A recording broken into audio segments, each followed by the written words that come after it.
Pat Manna is a self-made businessman and philanthropist who grew up amongst hardship and poverty in Italy until arriving in Australia in 1948. I think because I went through bad time myself when I was in Italy, and I understand what hunger is all about. I understand what it's like not to have a clothes or shoes. It was difficult, but we got through. And after the war, my dad decided to call Australia home. So I started my own fruit shop in 1953. And that's where I met my wife. She was my shop assistant. I worked for him when I was 15. Probably fell in love with him the second day. I thought, if this guy doesn't marry me, I'll be a spinster for the rest of my life. And we finished up after a number of years with 25% of the Australian banana industry. He came to me one morning in 1971 and he said he was thinking of starting up a Lions Club in the market. And I said, Pat, I think that would be a very difficult job. But I'm a determined person. When I say no, it makes me more determined.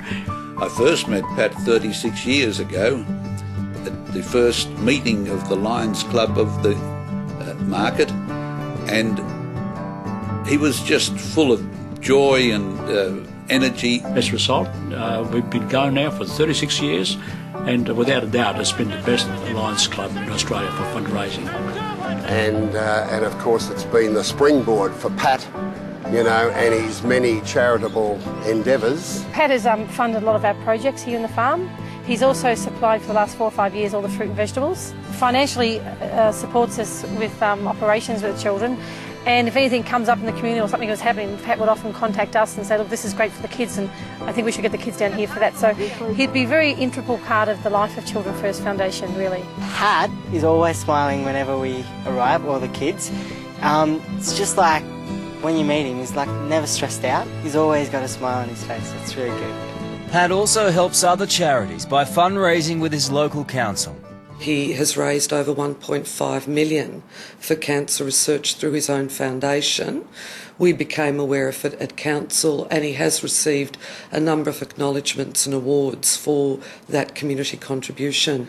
Pat gives because that's all he knows now, and he's gone through different stages, but he's received so much within himself, you know, in spirit from his giving, you know, that he just continues and continues.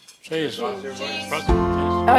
quite a number of years, I can't even put into words really the amount of money he's funded towards children, but how many lives Pat has saved. Look, I would say he's helped thousands of people over his years of community work in endless ways. I think it's an addiction with him.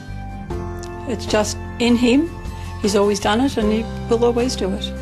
He's an immediately likeable guy, Pat. You know, he's always got a friendly smile on his face, and he's got bundling enthusiasm. There's something very, very special and deep about him. He's got a very pure heart.